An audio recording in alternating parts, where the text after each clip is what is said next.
Dennis Brown was born on February 1, 1957, in Victoria Jubilee Hospital in Kingston, Jamaica.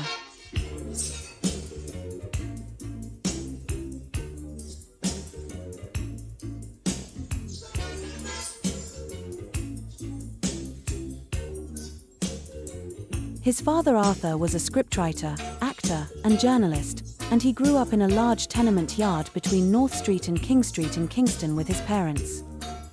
3 elder brothers and a sister. Although his mother died in the 1960s, he began his singing career at the age of 9, while still at junior school.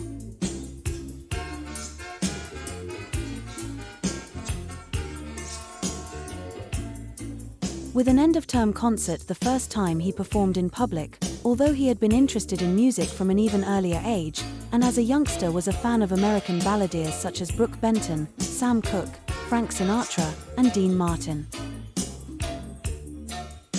He cited Nat King Cole as one of his greatest early influences. He regularly hung around JJ's record store on Orange Street in the rocksteady era, and his relatives and neighbors would often throw Brown pennies to hear him sing in their yard. Brown's first professional appearance came at the age of 11, when he visited and quote, tit for tat and quote, a local West Kingston nightclub where his brother Basil was performing a comedy routine, and where he made a guest appearance with the club's resident group, the Fabulous Falcons. As a young singer, Brown was influenced by older contemporaries such as Delroy Wilson, whom he later cited as the single greatest influence on his style of singing, Errol Dunkley, John Holt, Ken Booth, and Bob Andy. Brown's first recording was an original song called Lips of Wine for producer Derek Harriott, but when this was not released, he recorded for Clement Coxone Dodd's Studio One label, and his first session yielded the single No Man is an Island, recorded when Brown was aged 12 and released in late 1969. The single received steadily increasing airplay for almost a year before becoming a huge hit throughout Jamaica. Brown recorded up to a dozen sessions for Dodd, amounting to around 30 songs, and also worked as a backing singer on sessions by other artists, including providing harmonies along with Horace Andy and Larry Marshall on Alton Ellis's Sunday Coming album.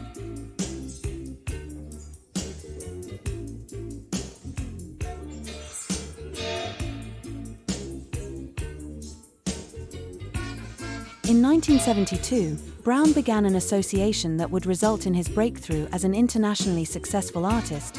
He was asked by Joe Gibbs to record an album for him, and one of the tracks recorded as a result, Money in My Pocket, was a hit with UK reggae audiences and quickly became a favourite of his live performances.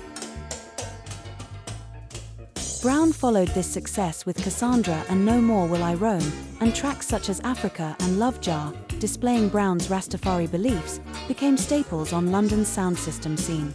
In 1973, Brown was hospitalised due to fatigue caused by overwork.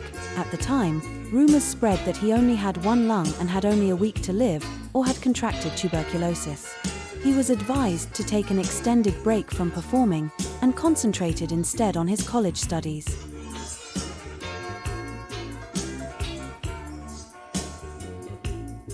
Brown returned to music and toured the United Kingdom for the first time in late summer 1974 as part of a Jamaican showcase, along with Cynthia Richards, Earl Brown, Sharon Forrester, and the Maytals, after which he was invited to stay on for further dates where he was backed by the Cimarrons, staying in the UK for another 3 months.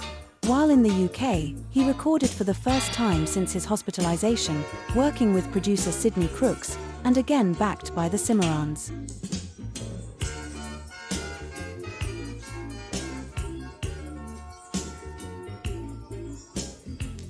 He returned to Jamaica for Christmas, but 6 weeks later was back in the UK, now with Holness in tow as his business manager, to negotiate a record deal with Trojan Records, the first Brown album to be released as a result being Just Dennis. Although the pair would be left out of pocket after Trojan's collapse and subsequent buyout by Saga Records. On their return to Jamaica, Brown and Holness resumed recording in earnest with tracks for a new album, including So Long Rastafari, Boasting, and Open the Gate. During 1975, Brown also recorded one-off sessions for Sonia Pottinger, If You Leave Me and Bunny Lee So Much Pain, a duet with Johnny Clark, and the first recordings began to appear on Brown's new DEB music label. In the wake of the Trojan collapse, Brown and Holness arranged a deal with local independent label owners Castro Brown, who ran Morpheus Records, and Larry Lawrence, Ethnic Fight, to distribute their releases in the UK. Brown saw the UK as the most important market to target and performed for 5 consecutive nights at the Georgian Club in Croydon to raise funds to start his new DEB music label with Castro Brown.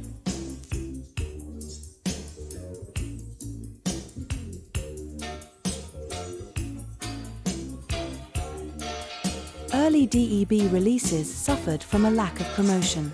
Later that year, Brown voiced 2 tracks at Lee Scratch Perry's Black Ark studio, Take a Trip to Zion and Wolf and Leopard, the latter of which was a hit in Jamaica and would prove to be one of Brown's most popular songs. With a lyric criticizing those criminals who rode the Natty Dread bandwagon, Brown confirmed in an interview in Black Echoes that he had parted company with Holness, stating, and quote, "I was going along with one man's ideas for too long. Niney was trying to find a new beat at all times, which was disconcerting, so I hadn't been working with my true abilities. Now I know that I can produce myself."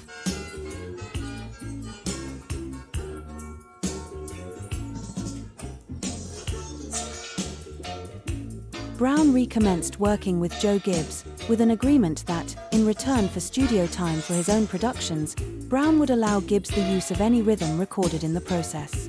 The first album from this arrangement, the 1977 release Visions of Dennis Brown, gave him his biggest success up to that point, blending conscious themes and love songs, and confirming Brown's transformation from child star to grown-up artist.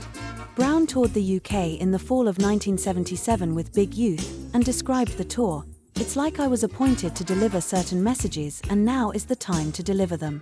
He had also begun producing recordings by his protégé, Junior Delgado.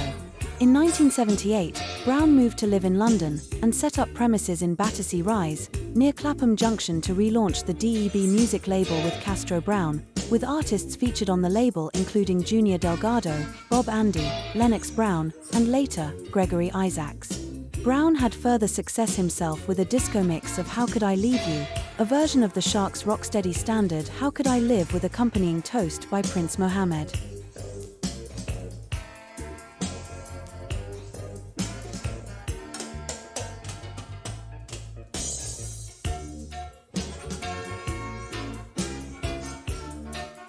With continuing commercial success, Brown signed an international deal with A&M Records in 1981, and now based permanently in the UK, his first album release for the label was the Gibbs-produced Foul Play, which while not wholly a success included the Roots tracks The Existence of Jah and The World is Troubled. This was followed in 1982 by Love Has Found Its Way, a Gibbs-Brown-Willie Lindo production that blended lovers rock with a more pop sound, and again was not a great success.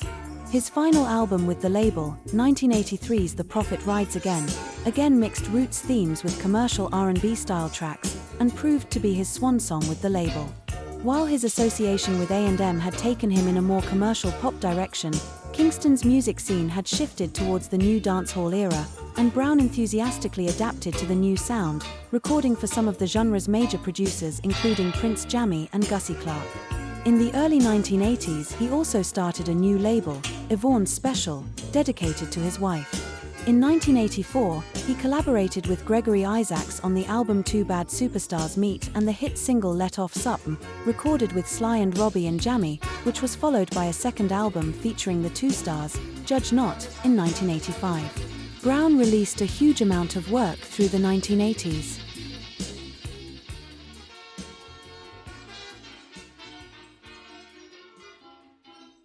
In the late 1990s, he was managed by Tommy Cohen, who contrasted Brown to Bob Marley, who he had also managed, stating Bob Marley was a serious businessman. "I don't think Dennis was as serious when it came to investment. Dennis was like a community person. He would earn money and in 1 hour he would give it away." Brown's 1994 album Light My Fire was nominated for a Grammy Award, as was the last album recorded by Brown, Let Me Be the One. In the late 1990s, Brown's health began to deteriorate. He had developed respiratory issues, probably exacerbated by long-standing problems with drug addiction, mainly cocaine, leading to him being taken ill in May 1999 after touring in Brazil with other reggae singers, where he was diagnosed with pneumonia. After returning to Kingston, Jamaica, On the evening of the 30th of June, 1999, he was rushed to Kingston's University Hospital, suffering from cardiac arrest. Brown died the next day. The official cause of his death was a collapsed lung. Sitting Jamaican Prime Minister P.J. Patterson and former Prime Minister Edward Seager of the Jamaica Labour Party, serving at the time as opposition leader, both spoke at Brown's funeral, which was held on the 17th of July, 1999 in Kingston. The service, which lasted for 3 hours, also featured live performances by Maxi Priest, Shaggy, and 3 of Brown's sons. Brown was then buried at Kingston's National Heroes Park. Brown was survived by his wife Yvonne and 10 children. Prime Minister Patterson paid tribute to Brown, saying, "Over the years, Dennis Brown has distinguished himself as one of the finest and most talented musicians of our time. The Crown Prince of Reggae, as he was commonly called. He has left us with a vast repertoire of songs which will continue to satisfy the hearts and minds of us all for generations to come."